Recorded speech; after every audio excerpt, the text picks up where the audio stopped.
Halo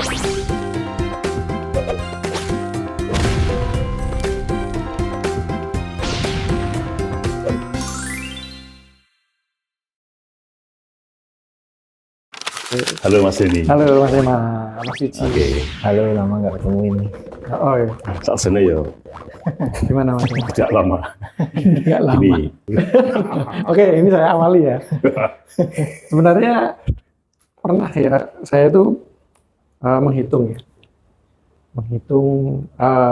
film anak yang pernah diproduksi di Indonesia itu selama kurang lebih dari 50 atau 60 tahun gitu.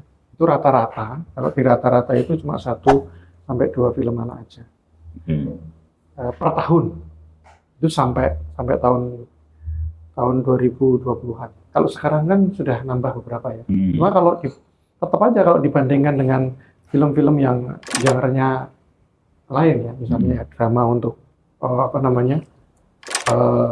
drama untuk orang dewasa gitu. horor gitu ya. Apalagi horor ya, itu kalau dibandingkan dengan itu jauh Ya. kuantitasnya, kalau dari sisi kuantitas gitu. Nah, barangkali memang kalau kita lihat dari sisi kuantitas ini kan, ini menandakan sesuatu kan. Kenapa kok perbandingannya jauh? Nah itu. Gitu, dengan genre yang lain. Gitu. Nah, barangkali dari situ kita bisa ya berkaca lah. Apa yang kira-kira menyebabkan itu? Kalau misalnya kita melihat pangsa pasar gitu misalnya, kalau jumlah anak di Indonesia ini kan sebenarnya banyak, ya. Hampir sepertiga dari jumlah penduduk. Itu pun kalau mau jujur, orang-orang kalau lihat nonton film anak kan bukan anak-anaknya sendiri aja yang datang ke bioskop misalnya, tapi juga sama kakaknya, sama orang tuanya gitu kan. Jadi kalau melihat itu besar banget sebenarnya. Tapi kenapa kok tidak banyak juga yang akhirnya membuat film untuk anak-anak? Nah, mungkin dari situ bisa kita mulai. Itu kita kalau melihat film bioskop ya. Ternyata kalau kita mau melihat film anak, nggak hanya yang muncul di bioskop. Nah, kemudian ada pergerakan teman-teman di komunitas film di daerah-daerah ini ternyata juga menarik untuk diikuti. Nah, itu sebenarnya awal mula mungkin kita bisa obrolkan. Ternyata ada juga yang membuat film anak yang memang tidak bisa masuk ke bioskop. Nah, beredarnya jadinya ke sekolah-sekolah, sanggar-sanggar belajar dan lain sebagainya. Itu yang kita amati. Kurang lebih gitu sih. Berarti kalau menurut Mas Denny, film anak itu perlu ya? Perlu.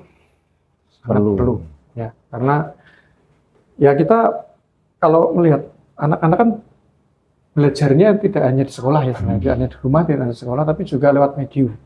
Ya, salah satunya medium film. Ya, ada televisi, ada radio, ada film juga kan. Nah, kalau kita melihat film ternyata kok minim sekali ya produk-produk yang diperuntukkan bagi anak. Gitu. Padahal kita kan tahu juga ya, kita mengetahui banyak hal tentang berbagai macam fenomena atau isu di lingkungan kita kan mulai kita pahami sejak anak-anak kan. Nah, sekarang banyak diangkat di televisi, radio, dan film gitu. Nah, kalau film ini minim berarti anak-anak belajar isu-isu yang nantinya akan dia terus pelajari ini ya minim. Gitu. Nah, dari situ saya yakin ini perlu. Gitu. Perlu ya.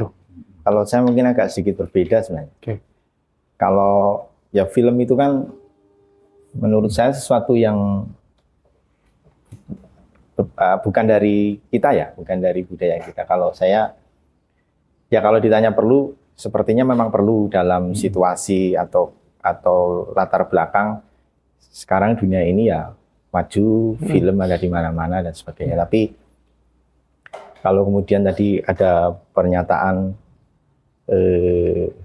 filmnya yang diproduksi sedikit, memang bisa jadi ya nggak butuh juga, atau memang ada sesuatu yang di industrinya atau belum jadi dan sebagainya kan kira-kira gitu. Tapi kalau saya sendiri melihat film itu kan bagian dari edukasi ya, bagian dari edukasi. Nah, kalau saya itu melihat sebenarnya masyarakat kita itu kaya sesuatu yang sifatnya kayak film, bisa visual tapi imajinatif, karena sejak kecil itu di banyak tempat itu ada dongeng. Oke, ya. Ada dongeng, ada sesuatu yang sifatnya pertunjukan masyarakat gitu. Itu kan juga anak-anak banyak terlibat. Betul, gitu. betul. Jadi kalau misalnya orang melihat film itu, anak itu sesuatu yang mungkin nggak penting ya, mungkin itu masih kuat ya, bisa jadi ya.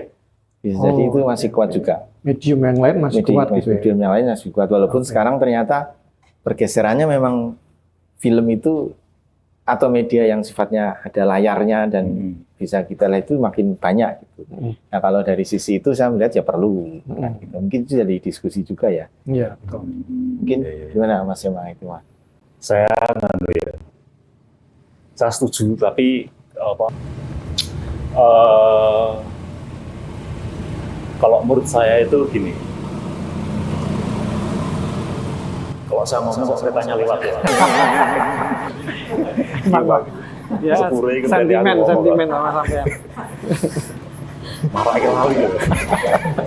Tapi gini, intinya itu adalah visual. Nah ini apa yang diomongkan Mas Wiji tadi, aku setuju banget ya. Artinya sebenarnya memang film itu kan sesuatu yang sesuatu yang kita baru ada di dalamnya kan belum sampai 100 tahun, ya 120-an tahun lah ya kan ya. Apalagi film anak kan ya. Belum lama ya. Belum lama, dan sementara itu secara lisan dan secara natural itu anak-anak itu sudah menjalankan fungsi bermain mereka, dan kadang-kadang itu berguna. Tapi bukan berarti kalau film itu tidak diperlukan. Nah, itu satu ya. Yang kedua itu gini. Yang kedua adalah aku tuh sekarang kadang-kadang agak-agak curiga. Gitu. Jangan-jangan itu kebutuhan kita akan film anak ya. Kebutuhan film anak itu kalau tidak dicermati dengan sungguh-sungguh, itu jangan-jangan itu hanyalah turunan dari semacam postkolonial gitu. Ayo Mas. Ya gimana itu harus dijelaskan lebih. Mas Luki gamblang itu. Mas Luki itu gini. Misalnya secara rasional, secara teori gitu ya. Itu kan Ceritanya lewat aku ya. Iya gitu. Tapi ya kita perlu jaluk sponsor. Ini mau balik Wim. Bisa mau balik. Ngerti aku ngomong arah ngomong balik deh. Ya, terus kayak intinya itu gini. Intinya adalah secara teoritis, secara yang kita tahu itu kan film itu media, anak butuh media untuk belajar gitu kan. Kemudian berarti film itu secara logis ya berarti harus memasuki kebutuhan anak akan media itu kan. Dan di situ sebenarnya logikanya nggak masalah ya kan. Yang jadi masalah adalah ketika hal itu kemudian menutupi bahwa yang disebut media itu tidak semuanya audiovisual, nggak semuanya lewat media massa, bisa lewat jek-jekan misalnya, atau lewat kalau dulu kita gambar umbul itu kan, itu kan media. Tapi bukan berarti aku terus mempromot permainan tradisional menggantikan film, bukan berarti gitu ya. Cuman maksudnya itu bagaimana kita bisa melihat kebutuhan anak akan film itu bersandingan dengan kebutuhan anak untuk hal-hal lain yang itu sesuai dengan perkembangan anak, perkembangan zaman, perubahan zaman gitu. Menarik. Garis besarnya gitu. Ya ini saya menanggapi ini yang Emma bicarakan ya.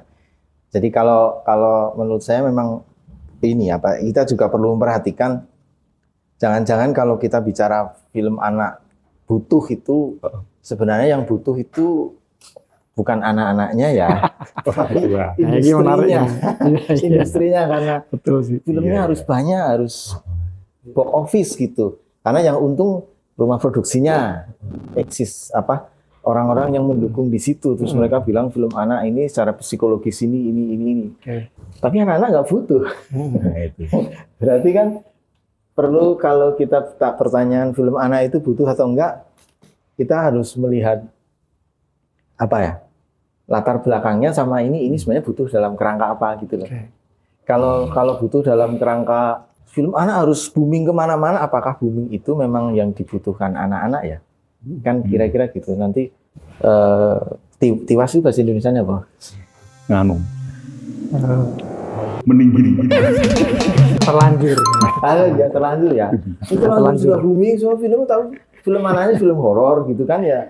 Filmnya yang nggak mendidik itu kan itu juga sesuatu ya. Terus nanti kan bilangnya ini demi kebebasan lah ini saja.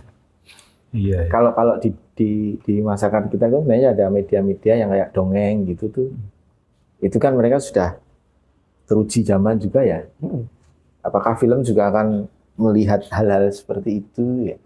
Kalau bicara perkembangan teknologi ya perlu, tapi kan artinya ya film anaknya ini menjadi seperti apa kan gitu. Ya menarik. Ini jadi kan ya apa namanya? Ngomong butuh atau enggak aja dimensinya banyak. Nggak bisa dijawab ini ya apa namanya saklek gitu ya apa hitam putih apalagi ya. Menarik tapi jangan-jangan soal menarik tadi Mas Wiji juga. Ini sebenarnya siapa yang butuh? Ya, orang dewasa yang mana? Gitu. Orang dewasa yang sedang bergelut di dunia film, bergelut di dunia pendidikan misalnya, atau orang dewasa yang sedang memperjuangkan industri tertentu gitu misalnya ya. Atau justru benar ini anak-anak yang butuh. Nah, tapi dari mana kita bisa memastikan itu kan? Nah, jangan-jangan kalau misalnya kita coba masuk ke area itu dengan membayangkan juga sebenarnya apa yang kita bayangkan bersama sebagai film anak itu. Ya per definisi juga boleh. Kan sampai sekarang kan juga belum ada definisi yang clear kan. Tentang film anak ya. Ada kesepakatan film anak itu apa? Iya. Tapi menurutku nganu ya. Tapi sebelum melompat ke definisi itu ya. Oh ya. Itu menurutku nganu kita perlu memaklumi bersama bahwa kita tuh juga perlu curiga dengan sejarah film. Ya, ini sering curiga. Mas itu detektif ya. Ini sering curiga. Tadi curiga, sekarang curiga lagi. Misalnya gini ya, aku tuh yakin ya, dulu pada saat Lumiere Brothers itu mempertontonkan film kayak terus siapa membuat film ya, itu kan mungkin mereka nggak mengira film itu akan jadi seperti ini ya. Di mana-mana orang bikin film ada bioskop, ada Hollywood ya, Bollywood ya, nggak kira gitu. Ada sosialet ya, nggak mungkin saya gitu. Tapi kamu membayangkan itu gini, film itu memiliki banyak fungsi sebenarnya. Cuman saat ini ketika kita ngomongin film, yang terngiang itu ya fungsi ekonominya, fungsi industrinya. Atau dengan kata lain, film itu adalah entertain, hiburan. Ya. Kan hiburan ngapain ke bioskop kan gitu kan. Kan aku makin merenung ya, ngapain bioskop kan jarang. Aku ingin golek utangan di bioskop artiku omah ya. Nah itu masuk lagi Contohnya kerjanya bioskop kita utangnya. Ayo gue. Jadi ini menurutku itu film itu bagaimanapun juga itu produk budaya kan, yang akarnya dari lukisan, dari macam-macam lah, makanya sebutnya motion pictures kan. Ya. Karena sebagai produk budaya, berarti kan ada nilai-nilai yang dibawa secara kontekstual, secara ideologi, gitu, secara emosional, dan entertainment itu hanya salah satu kecil dari produk budaya. Nah, tapi selama ini kita berfokus pada film sebagai entertain. Lebih banyak itu. Makanya kita film itu bioskop, tuku tiket, bayar, popcorn gitu kan. Kalau film sendiri, menurutku ya, itu memang di sejarah ada saat ketika mereka tuh kemudian jadi entertain ya.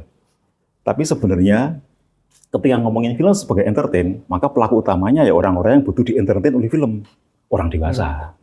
Gitu kan. Terus secara semena-mena orang dewasa ngomong gini, loh ini anak-anak aja nonton film, kudune gua anak-anaknya film edukatif. Gitu. Dibuatlah film-film yang berisi percobaan air menjadi es. Jadi film-film yang orang dewasa pun rasa senang nonton film itu. Tapi Iya, mereka buatnya untuk anak dengan alasan karena anak-anak butuh gitu kan. Seakan-akan anak itu kalau edukatif itu berarti tidak menyenangkan gitu kan. Dan kalau ada yang menyenangkan untuk anak itu benar-benar entertain. Nah, padahal ketika kita terperangkap pada entertain atau edukasi, maka bayangan kita yo hanya seperti itu. Itu mirip kayak apa? Dulu zaman saya di penerbitan, kan gawe buku anak loh. Dan namanya buku anak itu ora laku ya, angel laku buku anak. Oh. Karena apa? Yang membeli buku anak kan orang tua untuk anak. Film kan juga gitu kan, sing dibayarkan orang tua. Ya mas, Iya kan? masalahnya karena tidak laku itu sebenarnya. Ah iya. Jadi orang merasa rugi terus bilang filmnya harus banyak atau filmnya butuh enggak gitu ya, supaya ada muncul pasar gitu ya. Jadi kalau bicara kebutuhan film anak itu pada hemat saya perlu berhati-hati juga. Butuh itu dalam kerangka apa? Ya. Kalau saya sendiri melihat, kalau ditanya ya itu butuh, karena tadi sempat saya bilang juga itu perkembangan zaman ya kan. Tapi memang kita perlu memikirkan, bukan memikirkan ya, kalau memikirkan kan seolah-olah kita sebagai orang dewasa memikirkan kebutuhan anak, tapi bagaimana menciptakan, membuat ekosistem film itu ya yang untuk anak-anak itu memang ya media yang bisa dinikmati anak lah, kira-kira seperti itu. Ini kalau misalnya yang saya rasakan gitu ya kan, misalnya kalau di kampung-kampung itu sebenarnya anak-anak itu dan orang tua itu kayaknya sudah mempunyai semacam kerangka atau bingkai gitu ya, bahwa nanti anak-anak itu tontonnya seperti ini, atau cara memberi pembelajaran seperti ini. Dia kayaknya, kalau seingat saya lah ya, ini saya paling tua ini kan. Ngaku. Itu kalau kecil tuh waktu mau tidur itu dongeng gitu kan. Dongeng itu kan media, itu ada belajar dan sebagainya. Dongengnya juga terus diciptakan sesuai anak-anak gitu kan. Tokoh-tokohnya, makhluk-makhluknya dan sebagainya gitu.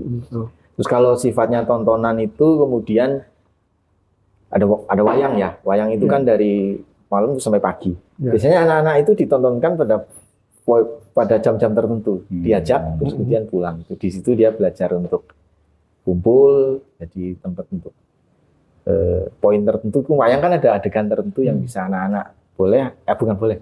Anak-anak bisa nangkep dan seterusnya gitu ya. Di ketoprak juga gitu. Kayaknya orang tua dulu punya gitu. Cuman kan sekarang terus ada film ya. Di luar tadi persoalan kebutuhan ekonomi, entertainment sebagainya, mungkin kalau saya melihat film ya mungkin kalau disebut film anak perlu memikirkan hal itu juga ya. Jadi kalau saya mungkin bukan jumlahnya ya, tapi gerakan kalau film ini butuh, setiap orang juga sebenarnya bisa membuat untuk, bukan setiap orang buat mungkin ya, tapi ada kesadaran lah ya, film itu bisa untuk media bagi anak-anak ini ya belajar mengekspresikan diri dan sebagainya kan gitu. Ya saya bukan penggemar film, tapi misalnya di luar negeri itu ada film-film kayak Sesame Street gitu ya, buat yang seharian, tapi itu jadi berseri, terus jadi kayak anak-anak lihat itu pembelajaran, itu ikon tertentu. Dulu sebenarnya kita punya Unyil ya. Mungkin yang Gen Z ini nggak tahu. Tahu dong, masih tahu. Teletubbies kan. Udah lahir mereka. Kita tiap minggu nunggu itu loh. Ya, pas zaman saya kecil itu nunggu itu, terus ada pembelajaran, terus relate dengan keseharian. Kalau nyolong jambu atau apa itu jadinya jadi media yang, tapi itu terus jadi orang ya butuh nih yang media ini, bukan karena butuh karena box office ya. Kan kalau sekarang kan film jadi sesuatu yang ini filmnya harus seperti ini nih, estetikanya seperti ini, harus film anak gini. Terus tadi kita juga sempat ngobrol ya, katanya ada film yang dikritik pikirannya orang dewasa, mungkin karena hal-hal gitu ya. Oke. Iya. Kalau di pemutaran di sanggar, di sekolah-sekolah itu yang selama ini Mas Ema dan Mas Wiji amati itu, Kalau anak-anak hadir di sana juga ada guru, sebagian orang tua juga kan. Itu yang kelihatan antusiasmenya itu anak-anak atau semua yang hadir di situ. Yang paling kelihatan bahwa Kayaknya mereka ini membutuhkan. tiba-tiba sanggar ini. Tiba-tiba. Ya, ada sanggar, ada sekolah kan. Ada sanggar, ada sekolah. Ya itu yang sejauh ini juga coba saya amati ya. Kan ada pemutaran film di sanggar-sanggar belajar yang juga dikembangkan oleh Mas Wiji. Kemudian di sekolah-sekolah juga yang sekolah-sekolah ada yang request film-film yang sudah dibuat oleh filmmaker lokal itu. Nah dari situ kelihatan nggak sebenarnya anak-anak itu antusiasmenya seperti apa gitu? Atau sebenarnya balik lagi ke orang tua atau gurunya sebenarnya yang kami membutuhkan ini karena saya merasa harus ada medium ini yang cocok untuk anak-anak gitu. Nah yang mana itu kira-kira? Dua-duanya ada. Dua-duanya. Dua-duanya ada. Dua-duanya ada. Jadi mungkin flashback kita ini ya. Kalau kita kan buat film awalnya itu ya di Sumbu Pakarti ini kan buat film karena dulu yang memicu itu kan kita lihat anak-anak itu sangat mengikuti sinetron sampai bahasa-bahasa lugue masuk ke kampung-kampung di Jogja, terus makanan juga itu kita cuma mikir wah ini kayaknya kita juga bisa perlu counter lah ya. Kalau counter itu mungkin terlalu ini ya, tapi alternatif. Kalau counter kita terlalu frontal ya. Bermusuhan.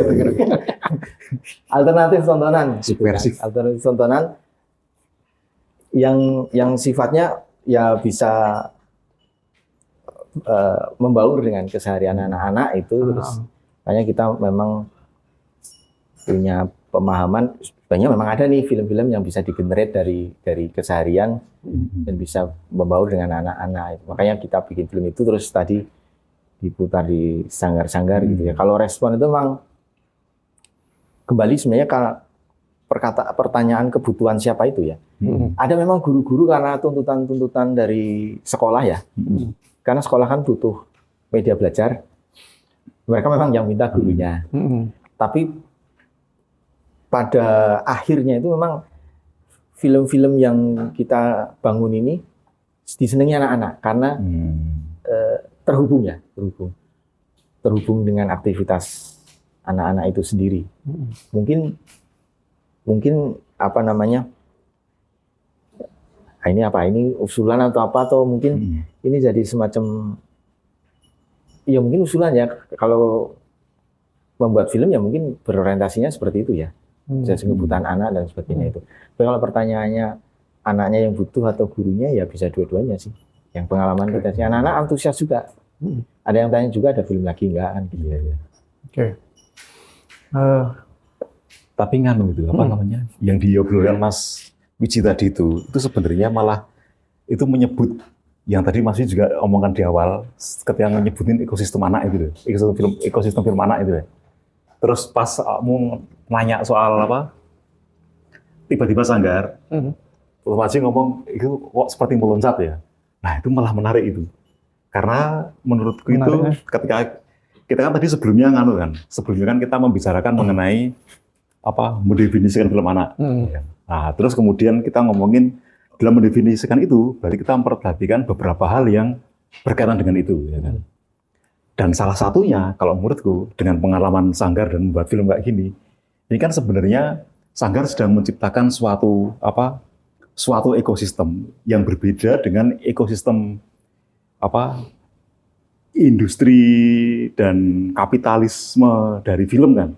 Ketika film itu harus laris, harus di bioskop, harus seperti ini, harus banyak. Padahal di Sanggar itu filmnya bisa sedikit-sedikit. Dan kalau tadi pertanyaan adalah, apakah anak-anaknya dan guru menikmati? Mereka menikmati, bukan karena yang main itu artis, tetapi karena itu kegiatan mereka sehari-hari loh. Konteks dan bahkan selucu, sing main di konsolku, kelasku, misalnya apa, biasanya isinan saya dari film gitu kan, itu kan berarti sesuatu yang menarik kan. Berarti menurutku memang ketika membicarakan film anak itu kita tidak bisa hanya membicarakan mengenai memproduksi film anak, membuat komunitas yang memutar film anak, tetapi juga membicarakan mengenai memperlakukan film anak itu tidak seperti kita memperlakukan film-film layar lebar gitu ya. Film-film dewasa lah. Tapi film anak itu sesuatu yang tak pikir nek mau ono fungsi film itu salah satu entertainment ya. Salah satunya juga ada fungsi sosialnya, fungsi pedagoginya, dan fungsi-fungsi itu yang kemudian hilang ketika film itu mengejar viralitas dan pengen laris kan gitu kan. Nah, dan yang hilang itu bayanganku bisa masuk kalau lewat ekosistem film yang dibuat oleh Mas Wiji ini. Kan berarti itu ekosistem tuh masih. Esono main, esono sing gawe. Ya bisa jadi. Sidik-sidik ngono lah ya. Bahkan ketika film ini mbuh mlebu FFI apa bahkan ora mau ngerti, ya ora apa-apa to. Wah, mereka. Enggak apa-apa ya. Dan ini malah nganu lho. Malah iso dadi nganu lho, apa menjadi solusi misalnya ngene iki. Film itu kan, film anak kan secara kuantitas kecil ya, kecil. Tetapi bisa jadi itu menjadi banyak, tapi kecil-kecil gitu. Kayak gitu. Oh ya, itu menarik. Jadi kalau ngomongin soal ekosistem, saya membayangkannya kalau ekosistem tuh nggak bisa kecil-kecil ya, atau tidak bisa terpisah gitu. Kalau ngomongin ekosistem film ya ekosistem secara keseluruhan kan. Kalau yang kita bicarakan tadi, Mas Wiji menyampaikan itu, yaitu bagian dari ekosistem film yang besar, tetapi memang ada perbedaan pergerakan gitu. Benar. Jadi memang ada yang di arus industri, kemudian ada yang di arus lain gitu. Tapi ini saya yakin juga punya kontribusi atau sumbangan yang sangat berarti untuk ekosistem film yang lebih besar itu. Dengan aksi-reaksi lah ya. Dengan apa namanya, upaya-upaya yang berbeda ya, yang dilakukan oleh teman-teman yang berorientasi ekonomi misalnya. Orientasinya lain, ini orientasinya kan sosial, edukasi dan lain sebagainya.